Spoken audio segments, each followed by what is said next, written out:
Rosco and welcome to EV Marketplace on a Wednesday night. And now if it's 7 o'clock on a Wednesday night, it must be EV Wednesday. I think Tom's back at 9 o'clock tonight. I think there's some important game of football on between now and then. But we'll have you out by then, and if not a little bit after. You'll have time to watch that game if you're interested. I'm Rosco and welcome to EV Marketplace on a Wednesday night. And if you're watching live on Facebook or on YouTube right here, or if you're watching on Catch Up, welcome. It's another night and a big dose of used EV deals, data and discovery with a sprinkling of new in there as well.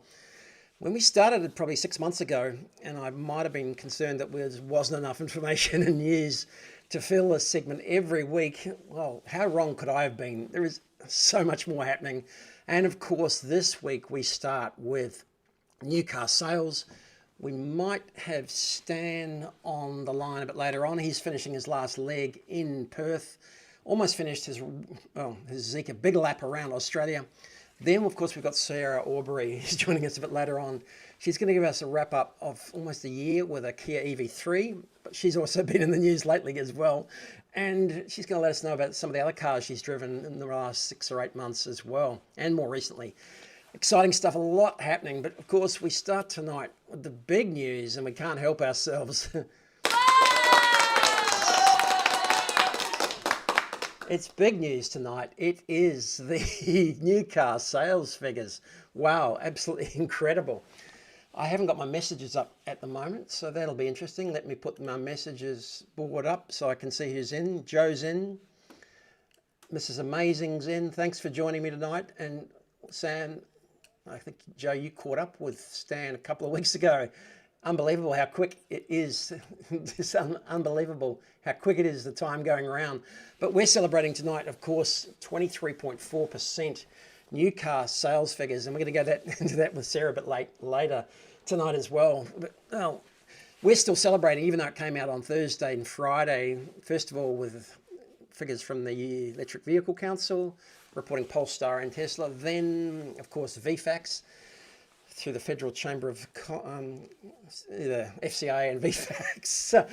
But they were a bit late. It was a bit strange. Maybe they couldn't believe the numbers themselves. And so, but the Drivens splashed this out on Friday that between Tesla and Model and BYD doing the heavy lifting, the market had reached 23.4%. Absolutely unbelievable. And then the numbers came out and the press release came out from the FCAI, the Federal Chamber of Automotive Industries. And yeah, if this looks like a 5-year-old got a highlighter and went crazy, it's partly because I did. Thanks for Joe.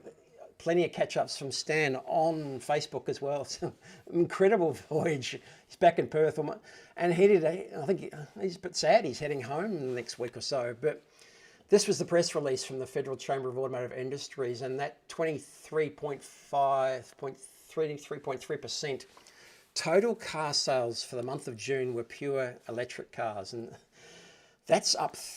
It's 3 times more than what it was in January, February this year, where it was wallowing at 7 or 8%.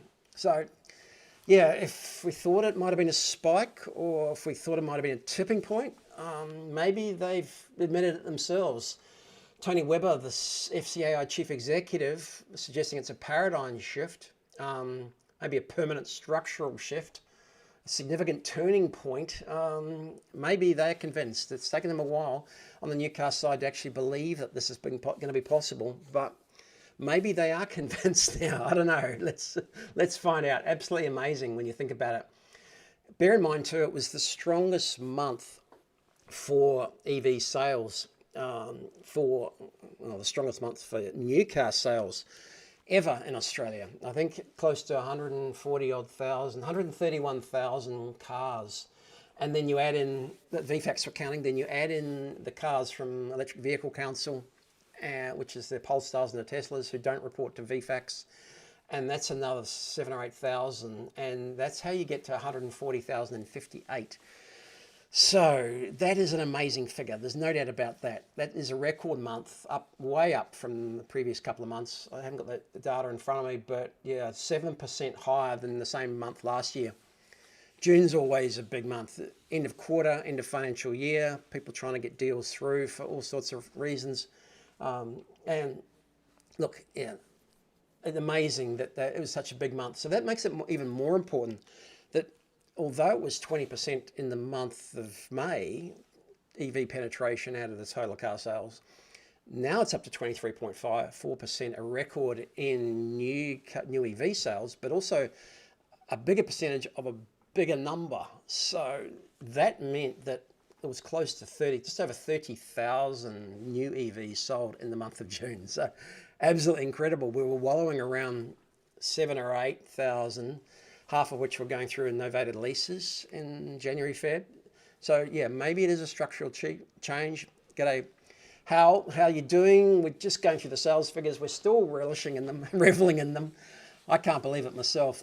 Absolutely phenomenal. Just the magnitude of the outright sales. You see on the bottom there, VFACTS couldn't help themselves. Although they did count the Electric Vehicle Council numbers for Polestar and Tesla, in that total of 140,000, they still couldn't bring themselves. In the summary there, the bottom line, the Ford Ranger was the highest selling model in VFACTS in June with 5,999. As we well know, and again, in VFACTS, not total, as we well know, the Model Y, love it or like it or lump it or hate it, it still sold close to 8,000. It was the top selling car outright for the month of June. VFACTS and the Federal Chamber of Automotive Industries could not bring themselves to say that down the bottom, even though they had the numbers. They had the numbers at the top of the page. At the bottom of the page, they didn't have the numbers, and they awarded the prize to the Ford Ranger. Toyota was the market leader, but yeah, in the orangey undertone highlight, Toyota was the market leader with 19,124 sales, but BYD 18,881. So you might have seen that. You might have seen those numbers already, but we're still reveling in them. Joe, what surprise did you have with your Hyundai today? Tell me about it. What happened? Hope a good surprise, not a bad surprise. They've scheduled service complete on. You will receive a 24 months of included premium roadside support. For Hyundai, they have their scheduled service completed. That's good news. That's very good news. Hope to see some more Hyundais out there and a couple of new Iconics floating around as well. But hopefully we have Stan joining us if he reaches. I think he's heading from Perth to Mandurah. We were on his live chat last night, and I know I've seen that one with Cadogan, and I was going to mention it already about the demos and the percentage of demos, but I didn't want to drag us down too big a drain pipe tonight. Cadogan's done a podcast, and he's found a piece of paper which has got the number of new car sales, particularly with the premium brands that are registered as demos to try and bump sales. That's the accusation he's making. We don't have any evidence. In some cases with Mercedes and Audi, it's up to 40% of new car sales. Absolutely bizarre. So yeah, Hal, let's keep an eye out for that one, but I'm not going to bring it up because unsubstantiated data. Luckily, some of the Chinese brands, they didn't get a bagging. They were let 4, 5, 6% of new car sales were registered as demos. Even in car brands like Nissan, Ford, he suggested were probably 25% new car sales registered as demos. Sounds ridiculous when you think about it, because they're just going to be sold off as used cars, but the whole sales system and the reporting is self-reporting, as he pointed out. He's been around a lot longer than I have. He's the devil's advocate on just about everything. We're going to remain positive about new EV sales, and if anything, they're self-reporting, and FCAI, VFACTS and FCAI are reporting it. If it's consistently good, it's consistently good. If it's consistently bad, so be it. But yeah, a big congratulations to the EV owners. And I accidentally did a post on Facebook last year, exactly the same time, where apparently I congratulated 50,000 people for buying a new EV this time last year. And then I found it, reposted it, and that's basically double, 90, 95, something like that, rough numbers. So the same period, 6 months from the beginning of December of January 2026 to now, almost double the number of last year of just pure electric vehicles. So a lot more data there, a little bit more information on the used car market as well. But one last highlight of the driven analysis, which I pulled out of that same article. Check that out on the driven Tesla and BYD smash EV records. That was out on Friday. In the ACT, Australia's most advanced EV market, the share of EVs in the month of June reached 43.12%. And EVs now make up 5% of the total passenger fleet in the ACT. So they are well on the way. Congratulations to the ACT. That is absolutely unbelievable, right? Yeah, Xpeng's coming. Don't worry. Just hold on. Can we just celebrate the win for the ACT? They deserve a special prize. They deserve a special applause. Hang, what do we got? That's not good. Yeah, air horn. ACT 43.212%. Exactly. And of course, as Hal suggested, I won't hold it. FTW. That is outstanding. They deserve a special prize. I mean, I don't know why there's not news on that. It's unbelievable. Well, that good news, Joe, on the Hyundai warranties. It's about time. I think they're really fortunate because the batteries and everything is proving to be much better. Although there's been some few issues with them, Hyundais, and a few Ioniqs, which I've had a few stories. But keep an eye out for everything. John, how you doing? Hi, everyone waiting for the Maroons to be in New South Wales. Yeah, apparently there's a football game on later tonight, so we might have you out the door by then, or just before. But yeah. And so it is back to Alex Sands, like electrons through the battery. So are the days of Xpeng. I couldn't help myself. Yes, we got a press release this week from Xpeng Corporate. The new G6 has landed. But like everything, it's never as simple as it should be. And it seems to be complicated again. I don't know what's going on. Let me get my interview screen back again. That's it there. Let me just see if Stan turns up in case that's it.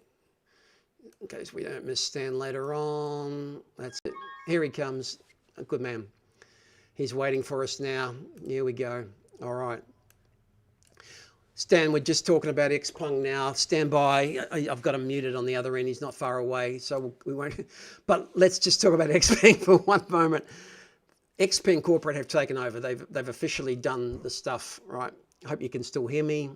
Let me know if you can't. I should be in the background. But Xpeng have done the stuff. And the press release came out. The prices are pretty competitive. And they're available to test drive now. The tricky part is, like everything in life, there's now 2 Xpeng websites, right? And so there is still the old xpeng.com.au. So just keep an eye out on this when you check it out, because there's still the old Xpeng corporate True EV site, and that is xpeng.com.au. And the new one is xpeng.com/au. So just keep an eye out for that. That's just absolutely bizarre. I'm going to come back to that. Let's go to Stan now. He's on the line. He's worn out after another big day in Perth. I'll let him tell you all about it himself. Stan, let's just see if we can get you through. Here we go. Stan, are you gonna? Hey, how are you? Welcome back, buddy. I made it in the time. I was just in Perth traffic. Thanks, Who knew buddy. that there was traffic in Perth? Hey. Good to see you again. I caught you live last night in Perth. That was a lovely walk around of Perth. That was fantastic. Stan did a walk around. Thanks for tuning in. Yeah. Where are you now? Just let's do a catch up. I'm in Mandurah, so some lovely friends have offered for me to stay because all the caravan parks are full because it's school holidays over here. So that's been another challenge. And where's Mandurah? I'm just going to go back to the map of Australia. Here we go. Where's Mandurah? Hang on, I've just got to unmute you. Stand by. Hang on, I lost you. You back? There we go. And yeah, I muted you by accident. I was looking. So you're in Mandurah, just south of Perth.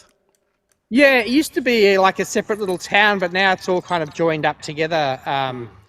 But yeah, it's a beautiful place. It's got kind of like, it's right on the water, and it's got an inlet and things like that. So Lovely. yeah. This is amazing. Went to a great Chinese restaurant there about 3 or 4 years ago. So it was Oh, good. you're going for dinner. Oh, last time I went to a Thai restaurant, Well, but I yeah, know no. they got plenty of great food down there. So Yeah. yeah, how many weeks in? What day are we up to?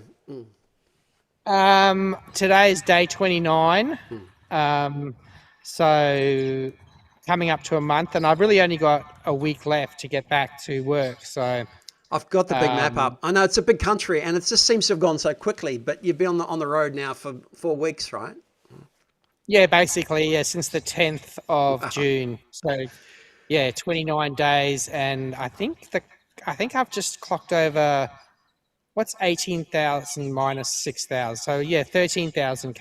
Is Wow. that right?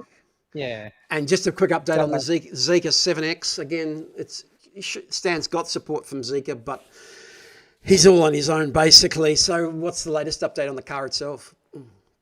yeah, no, it's been magnificent. So today I did spend the day at Zika Perth because my windshield got cracked a few times, and it was cracked. So rocks thrown up by trucks. Yeah. So it happened just south of Broome. It was quite a bad one, and then 2 days later at Carnarvon, another one. So Yeah. luckily, Zika rallied to get me a windshield. Apparently, there was not many windshields left, but they had two in Perth. That's good. And I got them to rotate the tyres, and they were doing some software updates today, as well, just like the in-dealer software updates. So, and that took a little bit longer because of the Telstra outage. Otherwise the car's held up well. You'd be happy with it.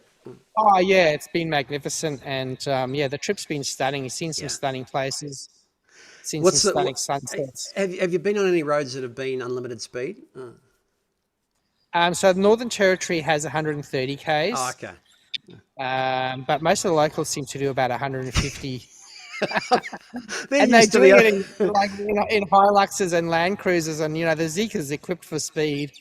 And yeah, and the other irony is that there's unlimited, well, not unlimited, but high speeds, but the roads are atrocious. Yeah. The worst roads in Australia are the Northern Territory, and All so right. you can do 130, but I didn't want to like hit a pothole, and so I generally set on about 120.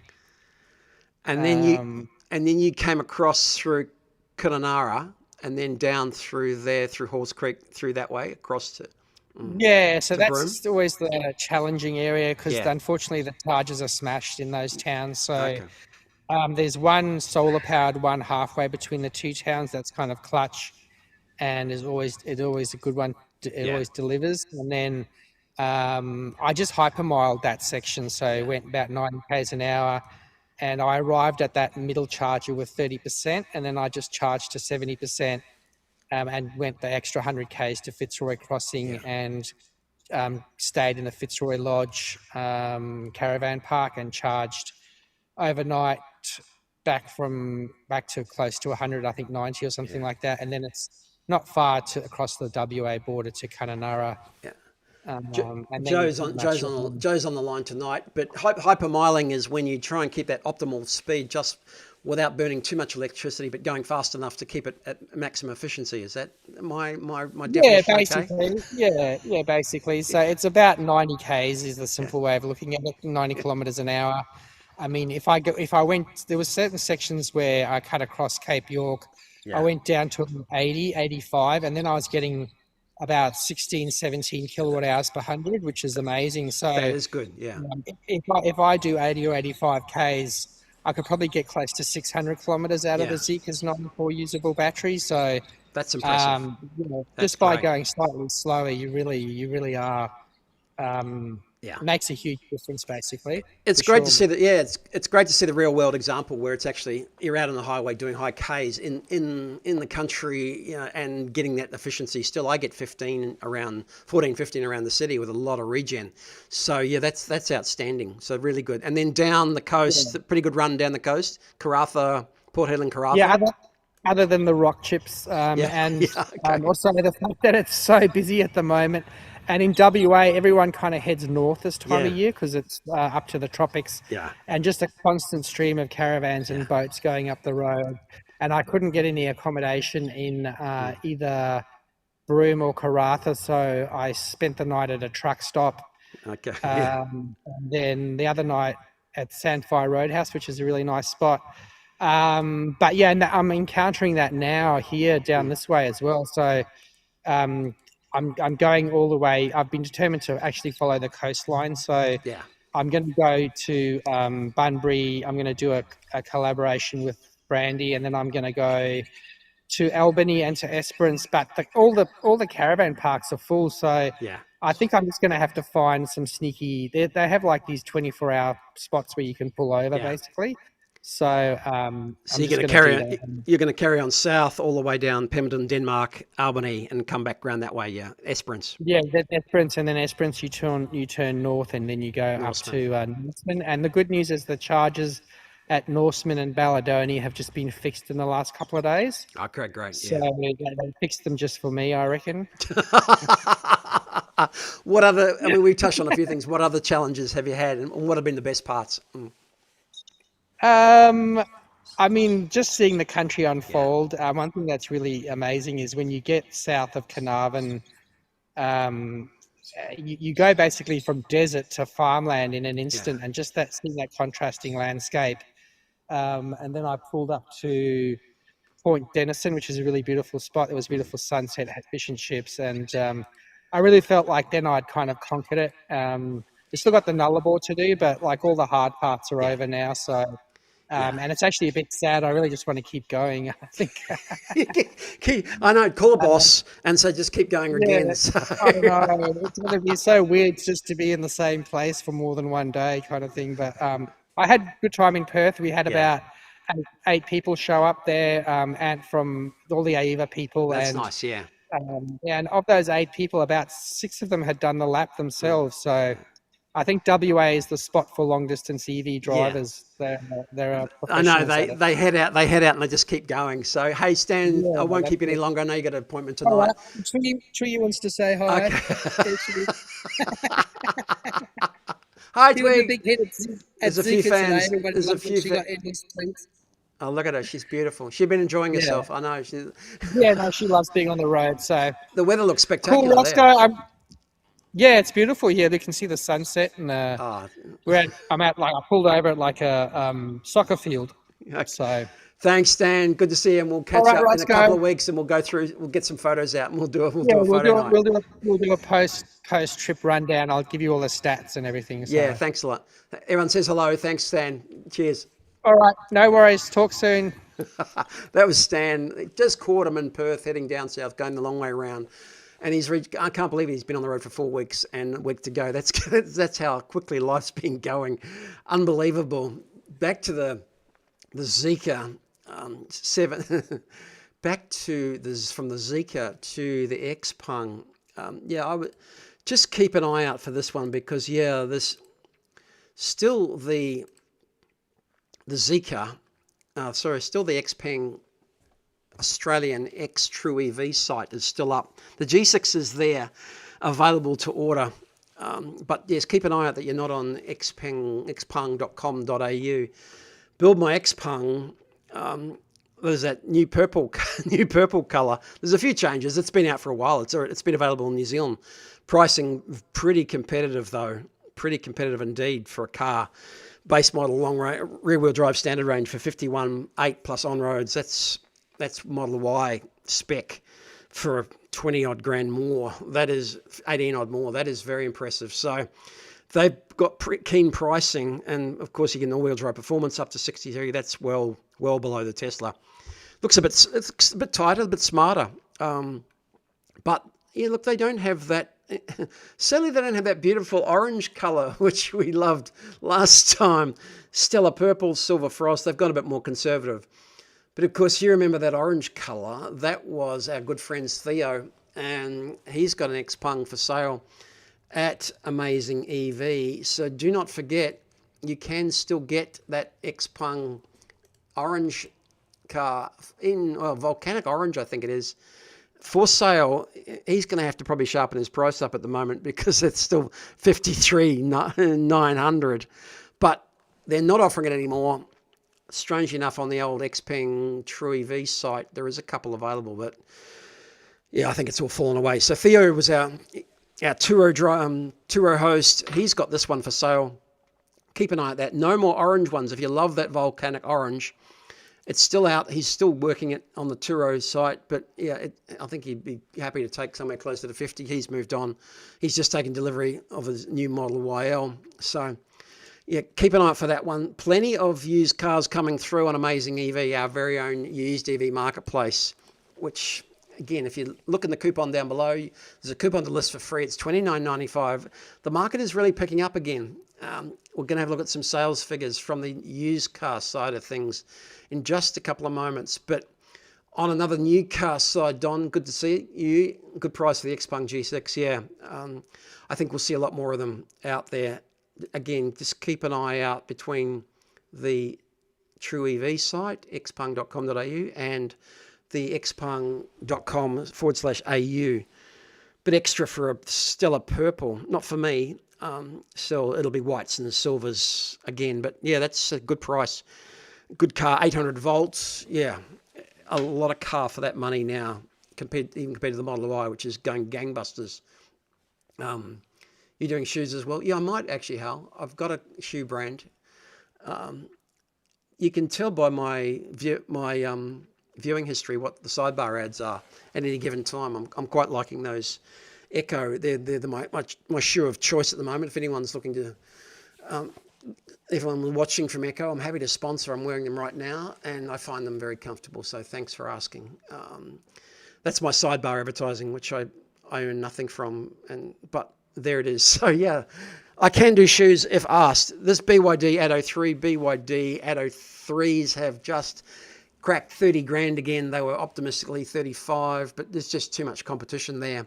This one's keenly priced. If you're in Queensland, Queenslanders sub 30 grand BYD Atto 3, excellent condition, 86,000 Ks.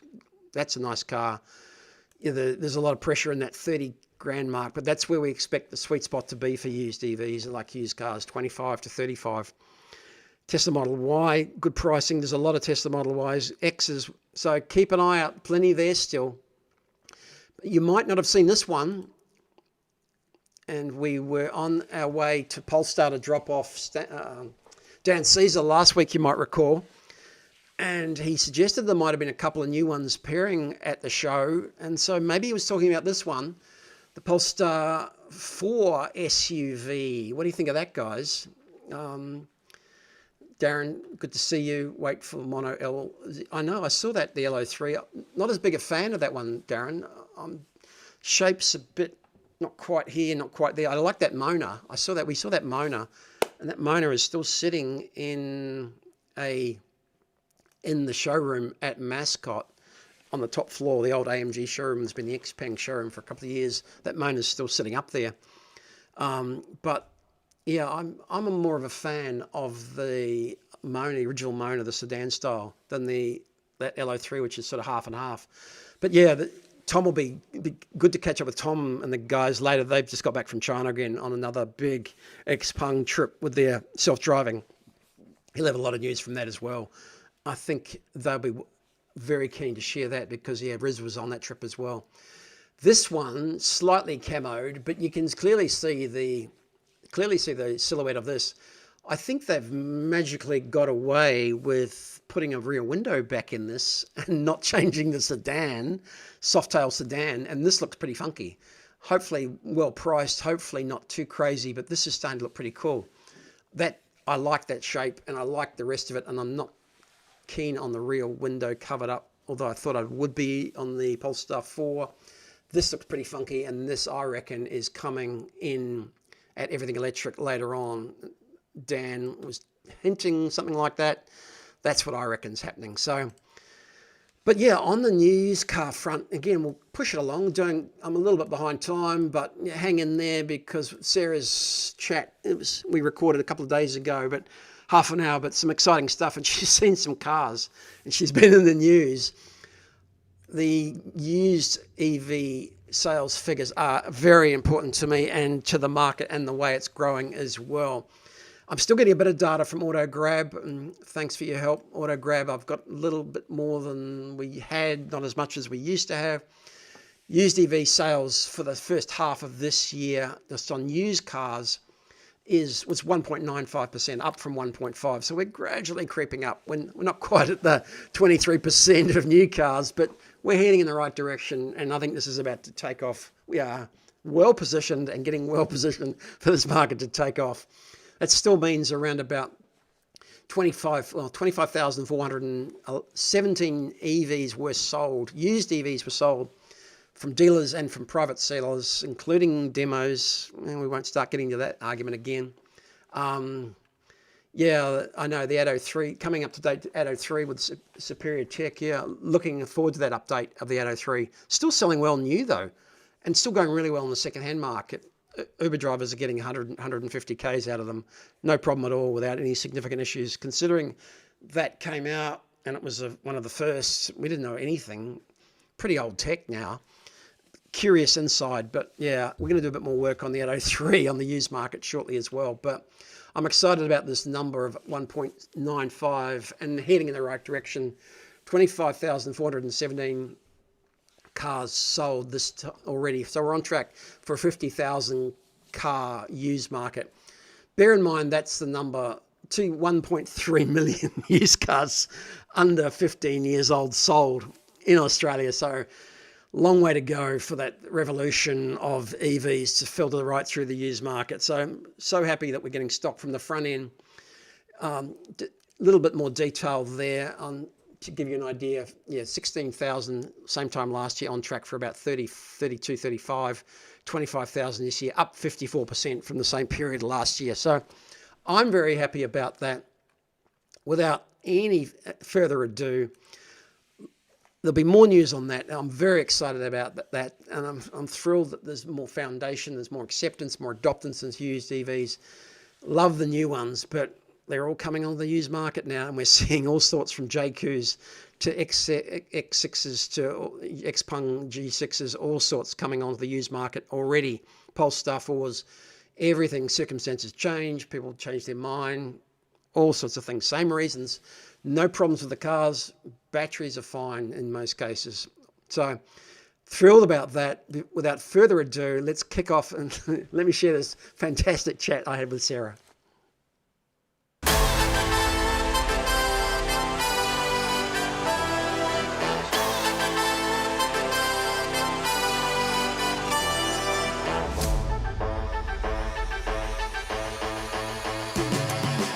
Sarah, great to see you again, and thanks for coming on EV Marketplace on a Wednesday night. It's been a while, and well, couldn't wait to have you back again because we really want to do an update on owning and what it was like living with the Kia EV3. But then, well, last week so much news has come out, new car news, new EV news, and we saw the headlines. Well, came out on Friday, late on Friday, and first we got the Tesla news just to tease us. Tesla had a record month. That had to be a bit of a forewarning, foreshadowing, shall we say, but in a good way. I was surprised by this. I couldn't believe Tesla had done 8,000 units. It must put it amongst the top ranking cars, top selling cars in Australia, surely. Yeah. It must. I mean, most of those were Model Ys, yeah? Yeah. I'd love to know how many of those were Model Y Ls, actually. That would be quite interesting to know. Yeah. So I don't think they break it down beyond it being Model Y, which is a shame. I got a feeling they're really popular as well, and I've seen heaps around already. So I think that's done a lot of the heavy lifting as well. But there's one on my street. People have upgraded their Model Y on my street to... Yeah, so that came out. They were released by Electric Vehicle Council first, and then late last week on Friday, the VFAX numbers finally came out, and the Driven broke this, and we were presented with 23.4%. Were you expecting that? I think I was. I think Sam said 24%. Pretty sure I said 23% on the Driven podcast because I was like, yeah, it's going to be big. And I did know the little birdie had told me that Tesla was going to do well, and that was sort of and of course we had all those, the cars coming on the ships with the BYD. So I was like, I reckon I knew it would be over 20%. No, that is fantastic. I know. I can't believe it. It looks like from the numbers that it was a record month overall for car sales. So that's been really spurred on. I guess the economy bounced back again. All cars across the board. Yeah.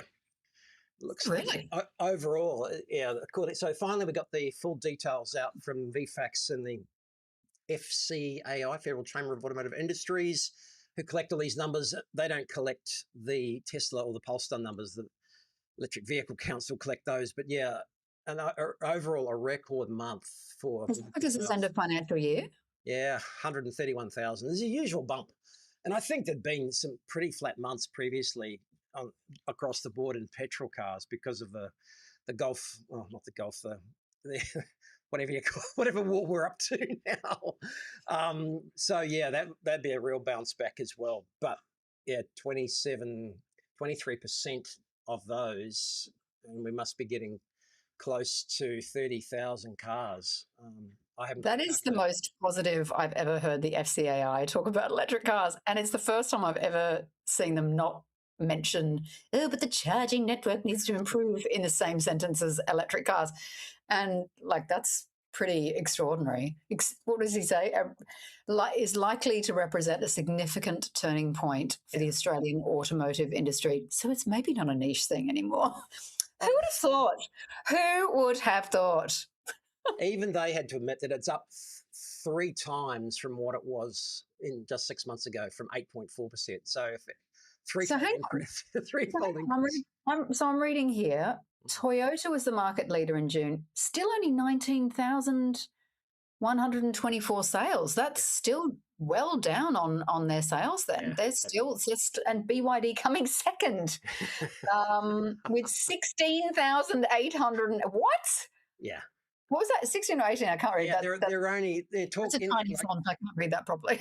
Talk about I mean, they were only speculating 6 months ago whether BYD might win. They would take number 1 spot. Maybe in 5 years or 10 years, they're only four to like half. Like what? Followed by Kia, which I mean, yeah. What is going on? The Ford Ranger was the highest. Who is buying that car? Like, what are you doing buying? But look at that, only 6,000 sales. I'm not, as if you would buy something like that now, just sit on the one that you have. Don't just, like, seriously, what are you doing? Oh my God. It never fails. I know. Look, it never fails to amuse me how popular they are on the used market as well. I don't know, like it, and good prices. But anyway, I've got it. The Line 7, isn't it? Is the top selling vehicle. So I wonder, so hang on, they've just shown the top selling vehicles. Why is Tesla not listed there? Surely because they've just completely overlooked the numbers from the Electric Vehicle Council, right? And they've just reported. But hang on, does this 23% represent that? Is that with everyone? Well, I believe so, yeah. So it's so they've included Tesla and Polestar sales in the percentage, but not in the buy model. Yeah, that's maybe because there's variance within the Tesla. Selective copyright. Variance within the Ranger. Oh, that's just... Selective copywriting. According the Ford Ranger was the highest selling model in VFAX in June, right? So. Oh well, let them try. Let them try. Good for them. Good for them. Yeah, and the fuel price has gone back up a little bit, hasn't it? Even though that's cost the budget for that 3-month period $2.5 billion, and this continuing of it to be cut will cost another $400 million. Actually, you know what, Rosco, I did the other day? If you also add to that the $11 billion that they're going to spend storing fuel for a few extra days, what are we at? $14 billion? Yeah. Just for listeners, just for fun, put into ChatGPT or something how you could use $14 billion to electrify Australia's transport, especially trucking. It is fascinating. I'm like, oh my God, it would be used in the most amazing way. But anyway, it is what it is. Good times. I spoke to a guy, and the excise tax has halved. So petrol prices have gone up a little bit, but they're incredibly cheap now. It's ridiculous. And they have been cheap for a month or so, but clearly these were previous orders that were coming through and being actually delivered. So of course, waiting for deliveries. Yeah, true. Very true. Someone even put to me that the petrol, they weren't getting the same range as they were getting 6 months ago because they're watering down the petrol. That's the crap petrol. Yeah, and you're going to have so many people with dirty cars, dirty problems, issue. I mean, the mechanics are going to be stoked. They're going to be getting these vehicles in. So we're getting the crap petrol now. We're getting the crap petrol, and we're all breathing that in. Great, good time. So health costs are probably going to go up as well. I love it. It's great. It's such a great move. I would love less short-term plans and more longer-term plans, please. That's what I would like on the table. Which brings us to the surprising news. I saw on Facebook fresh calls are growing for that outright ban on the vehicles, which is most surprising from news. I even commented on that reel on social media and just wrote male fragility, a case study. And I don't think they know how to deal with me because I'm just calling it out. But I will point out that on my post, and every time I have posted about this, my post has had nearly 1,000 likes. Yeah. And only 694 comments. So there are always more likes than there are people abusing me. And not all the comments are negative, by the way. So, the reason I don't think they belong on Australian roads in particular is that America has horribly wide roads, which make it even less safe for pedestrians and cyclists. We don't have, as I said, living in the inner west, we don't have roads like that. You know, we live on these narrow roads, and it's like they are too big. But you also had a bit of an interesting week last week as well with News Corp, right? Tell us what happened there. Good for them. Good for News Corp. After 2.5 years of doing this, they finally discovered my account the minute I started talking about a renewable energy project. Yeah. So, yes, I went down to Snowy Hydro and visited Snowy 2. I also went to the old Snowy Hydro as well. I'm still yet to drop that video. I can't wait to post that as a bonus. So there's more to check out Sarah's video. More to come. There's video number 1 and more to come, right? So check out Sarah's channel, Electrify This, on YouTube. Yes, there's definitely more to come. Snowy contacted me a couple of days ago to say, look, we've just been approached by someone from the Daily Telegraph asking about you and how much you were paid. And so then I realized I'd gotten an email as well. So she asked how much I was paid, wait for it, whether I flew commercial, which I was like, what does that even mean? Does she think I flew on a private jet? And then also, if I did fly commercial, was it in economy? And so I responded, I'm afraid I don't know any billionaires willing to fly me around in their private jets. So it was definitely, and I don't even think that the prop plane from Wagga even had a business class. I'd have to check. I mean, there were so many factual mistakes in it. It was really funny. And just, I mean, I didn't actually read it. Sam from The Driven read me a couple of things from it. One was that it was buried in the content that it was paid, despite the fact that literally across the main screen it says paid content, and it was clearly a collaboration. And then I put in I think I was too honest in the description. I was like, full disclosure, I was paid a daily fee to be there, which was $3,000, which is the overwhelming result of this is people went, you were not paid enough. I was like, great. I'll take that. Thank you, News Corp. Well done. I knew I wasn't charging enough, but I knew also that it would probably wind up in a Senate estimate. So I was like, I don't want to be that person. And instead, it happened so much sooner, and it was weaponized by News Corp. In fact, they asked me about the fact that I said in one of my videos that it had been weaponized, that project. I don't think they took well to that. And I said, well, thank you with your questions for proving me right. And it's so funny because I was on Sky News and 2GB, and watching them on Sky News try to make a big deal out of me being paid $3,000 was, I mean, I could have been paid 30 grand. I could have been paid 350 grand like Scott Cam was by Scott Morrison. Remember that one? But no, apparently $3,000 for me to make 33 stories, 4 vertical reels, and 3 long form videos for YouTube was apparently a bridge too far. So I was like, wow, that's amazing. So it was very interesting. Check the article out, but check out the actual video on Sarah's channel. Which Influencer payday, 3K payday. If anything, I don't think we've seen enough on that project. That's the issue, that there's only been bad news, there's only been delays, and there hasn't been enough good news about what it's doing, why it's doing, and how it's going at all. So that's why they got me in, Rosco. It was like, we'd actually like someone to just come and have a look at what we're doing.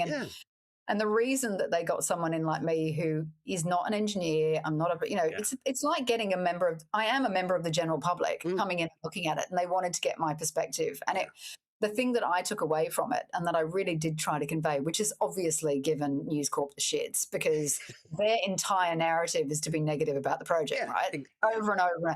And the first comment that someone had, which I've pinned on my Facebook, was, wow, this is actually the first positive thing I've heard about that project. Exactly. And they don't like that message is out there, and that I was able to convey how remote it is, how incredibly logistically complex it is. Yeah, it always was. And they're working 24/7, 365 days a year, 12-hour shifts.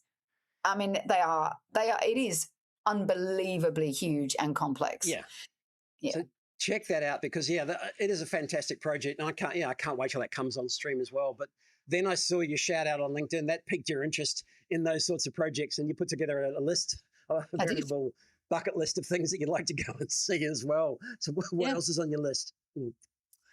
I would like to visit a big battery, which looks like that might happen actually, which would be good. I would like to visit a solar farm, but particularly one that's agrivoltaic, so seeing sheep grazing underneath or something else like that, just to show that those two things can exist together, which I think I don't think a day goes by that I don't get an anti-solar dodgy, AI generated, they belong on our rooftops, not on our farmland kind of, that kind of garbage. So that's been going around all over the world. So I think it's important to show people that they can coexist together. And I would like to visit some transmission lines because there's controversy around that. And, I've been personally affected by state significant projects. WestConnex was built near my house. I have unfiltered pollution stacks in my suburb. Yeah. And I was made incredibly sick by that project when it was being built. I had 3 sinus infections and you felt helpless. And I understand how people feel. So I think I'm well positioned to go and sort of experience that. And there's actually plus really the big electric trucks at Fortescue. I want to go see that. I want to go to Fortescue. I want to go stand next to one of those giant mining things and just get someone to walk back with my phone further and further with me standing in front of a giant wheel. That's in my head. I just want to do that. I know. I checked out some of those videos from some of the mining shows over there. Unbelievable. I talked to a bus driver this morning as well, and he said they'd ordered another 50. They had 50. This is Sydney buses, and they ordered another 50. So they're coming. Actually, from Sydney, I'd like to go and visit a depot for electric buses. But we were here to talk about the Kia EV3, and you've probably spent over a year in one between having one as a press car and owning one now. So. Yeah, it would be well over that actually, because January we got a car, and I had 6 months the GT line, so I've got the Earth variant. Yeah. Love it. It's great. And even when I, because I get out and about and I'm driving press cars and I get back in it, I'm like, yeah. The thing I love about it still to this day is its range and its size. Yeah. Cars are just getting bigger and bigger and bigger. And as I said, I live in the inner west, and an area designed for the horse and cart.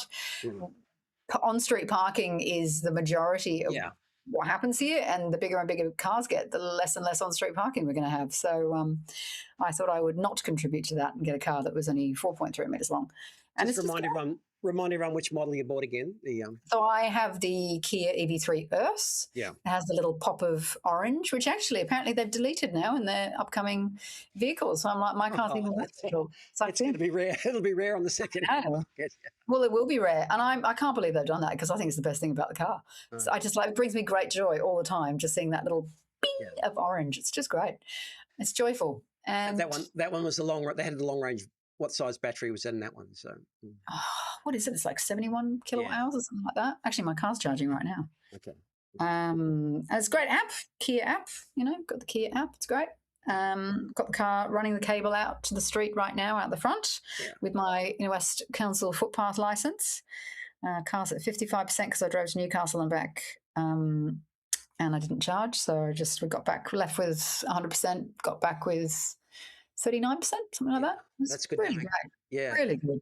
Are you doing much public charging, or are you doing mostly trickle charge or home charging? Mostly, running the cable out and trying to take advantage of that. If I have to, I will. But I've done a little bit of 22 kilowatt pole charging here and there, just because it's there, and I was leaving the car and it was like right there, and it's cheap. But not a lot otherwise. I think I used a DC charger once. And that's you're paying virtually nothing. And plus the joy of it, you're paying virtually nothing for that, bro.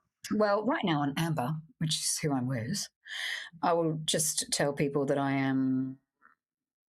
Okay, so this is the wholesale energy price right now. So why would I not charge at home? Hello? Is it negative or is it No, I'm paying 10 cents. Oh, you mean the fit? Yeah, I know. It's, Zero. that's the wholesale rate, yeah. It's zero. So I'm paying 10 cents a kilowatt hour. In the grid right now, it's 75% renewables.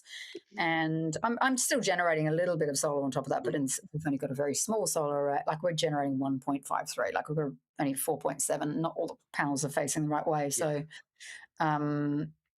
yeah, I'm smashing it. Charge like I'm importing 6.69 kilowatts from the grid for You've got, but you've got 66 right? cents an hour. You've got Amber, yeah. Yeah, it's on the wholesale market. And you found, like, over the time, and talking about managing it just briefly and actually managing it, is it still the same thing? You're managing it as actively as you thought you might? Yeah, especially over winter, we've really had to manage it. I'm finding the AI is doing sod all, actually. Oh, they got an AI tool as well as part of it now. Yeah. That's always been there, the Smart Shift. And you can choose 2 variants of that, whether it's the hardcore go crazy or keep the battery optimizer, which keeps it full most of the time. But it's just doing nothing. So we have to so every morning we just make it part of our routine see what the weather's doing, wait till that morning peak is over and then charge the battery. And so we just charge. So we're not really making any money from it right now, I would say, because we're not the feed in tech. We haven't had any spikes to make money, which has been interesting. So I think the overall thing is it's just costing you. You can rather make money. It's more now about just absolutely minimizing your bills. I mean, if you've got a bigger solar array, we're unusual in that if we had a solar array that was bigger, we'd probably be only paying like the daily charge. It's just that we do have to buy.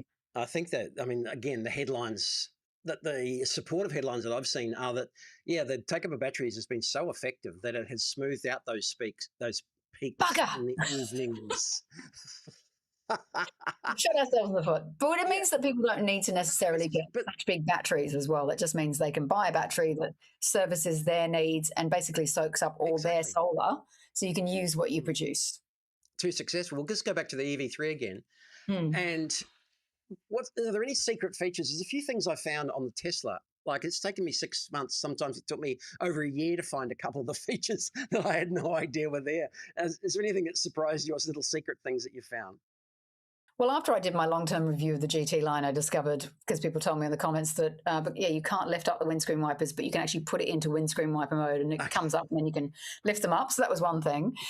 Some of my favourite things about the car are that you can turn off the bings and bongs, even though you have to do it every time you get in the car, but you can turn off the bings and bongs relatively easily. A long press on the wheel, on the steering wheel on the right-hand side, you long press that, and that turns off the most annoying thing, which is when you go 1K over the speed limit.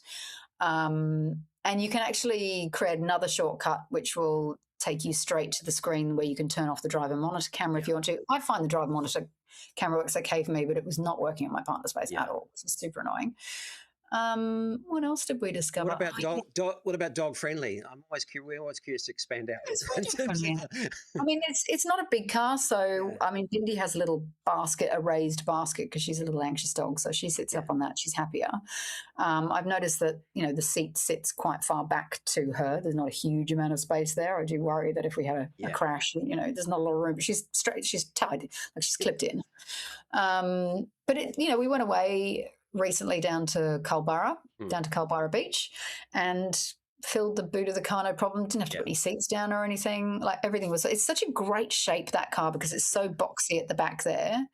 And I've gotten other cars in that kind of size and segment, like the Atto 2, for example. I don't feel like that boot was as big in the interior. In fact, the whole interior didn't feel as roomy as my car. Yeah.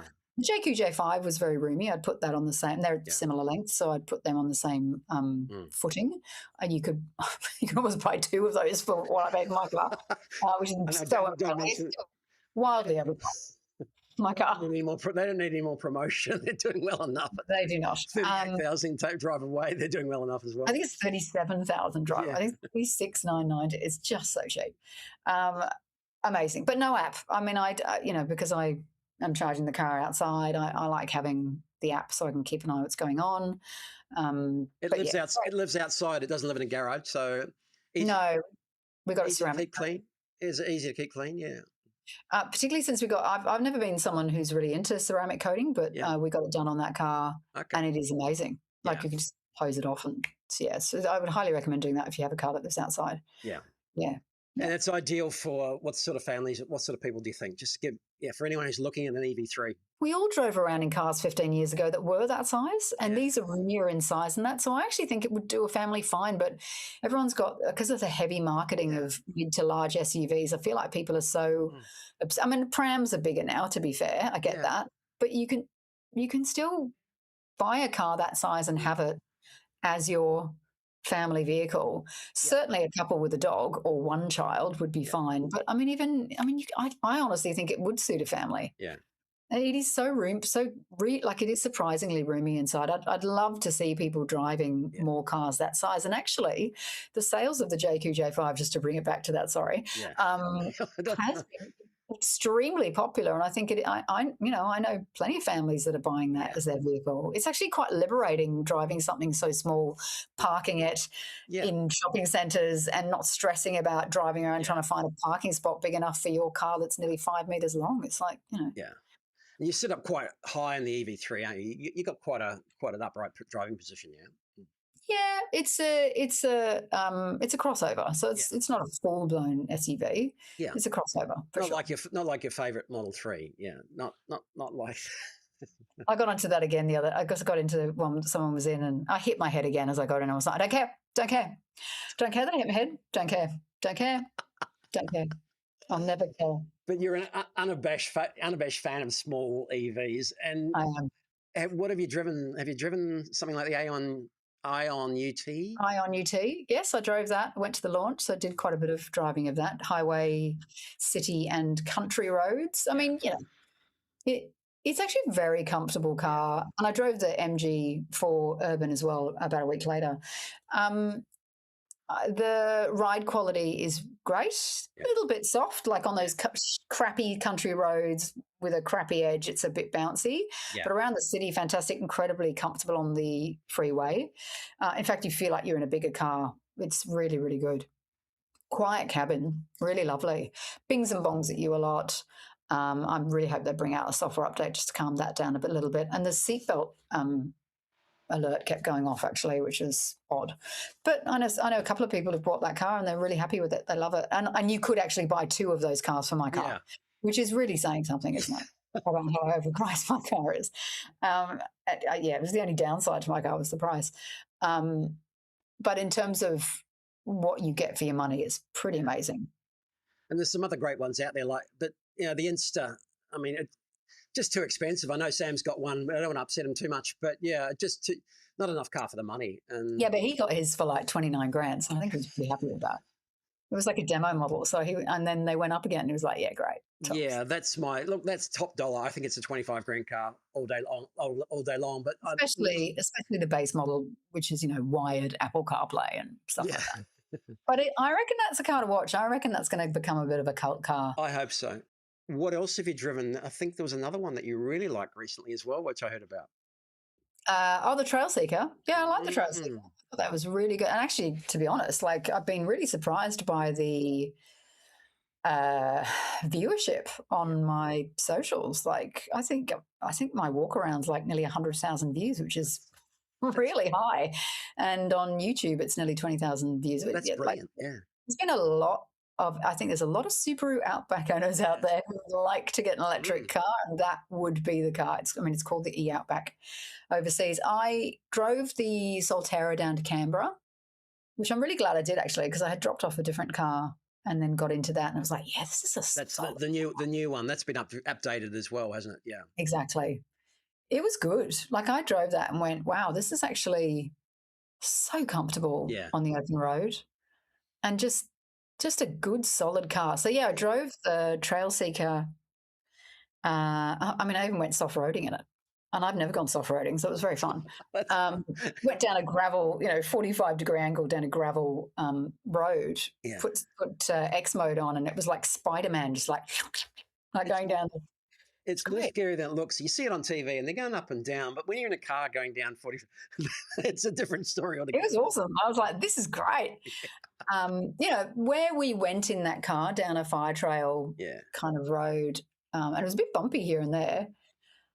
I just thought, I think the thing that I really took away from it was I don't know any other electric car that can do that.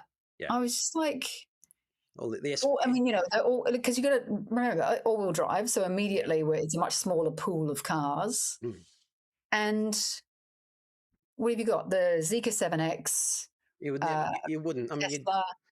Stan's made it across the Kimberleys and WA, but yeah, you wouldn't take it out on off-road on purpose or on I wouldn't drive. I wouldn't have driven any of the, you know, what is it, BYD, Sea-Line 7. No. There's just none of those. I mean, it's got better ground clearance than all those cars. Yeah. I just wouldn't have felt safe doing that. Like, I just would have gone, oh, it's going to get damaged. Whereas I was sort of bashing around in that and going through streams, and I felt really confident doing that, other than the lack of the spare tyre, which I think will be a problem. There's space there for a tyre in the, but I don't even know if a Space Saver will fit there. I think that they are looking at it because they recognise that the kind of people that will buy that, especially if they're Outback owners, will want a spare.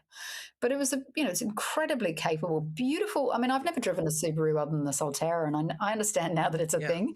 And the engineering and the ride quality of that car is all Subaru. So the Toyota version of that is tuned differently. It's tuned by Toyota, and it's just, some people won't like it doesn't have connected services, but other people will be like, it's the perfect cooker vehicle because it's not connected, doesn't have over-the-air updates, and your data's not going anywhere. So I'm like, well, maybe some people will like that.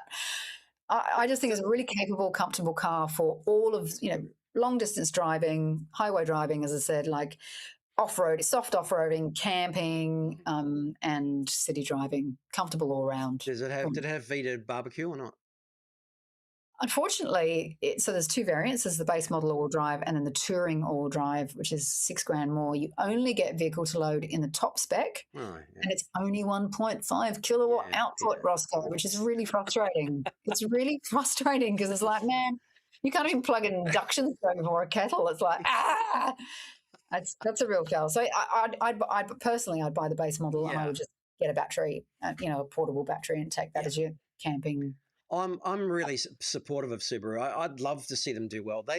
They've owned that soft road space for 20, 30 years now at least, and they're the natural ones to carry on and take that off-road electric space as well. And so, I'm like you. I think there's a lot of Subaru drivers, they've got a lot of support looking for a car like this, and I hope it does well as well because they own that space. They do, and name another Japanese automaker in Australia right now that's got 3 electric cars on the road, because you've got the Solterra, you've got the Trailseeker, and now the Uncharted. Yeah. So they're really leading the space, which is really exciting. I mean, it's a shame. Toyota should be leading that space, but they're not.